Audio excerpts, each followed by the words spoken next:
Hussein, Hussein, Hussein, Hussein, Hussein, Hussein, Imam Hussein, Haidar, Hussein, Imam Hussein, Haidar, Hussein, Imam Hussein, Haidar, Hussein,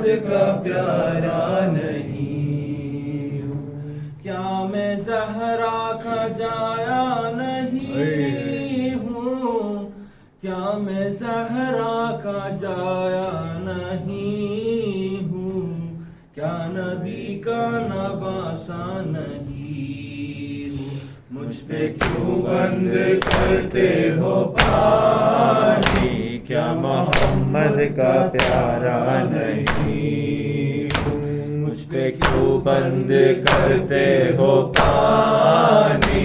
کیا محمد کا پیارا نہیں ہوں؟ میرے نانا نے کلمہ سکھایا اور قرآن تم کو سنایا. میرے نانا نے کلمہ سکھایا اور قرآن تم کو سنایا. کیا میں نانا کا سایہ نہیں ہوں؟ کیا میں نانا کا سایہ نہیں ہوں؟ کیا میں نانا کا سایہ نہیں ہوں؟ کیا نبی کا نواسا نہیں ہوں؟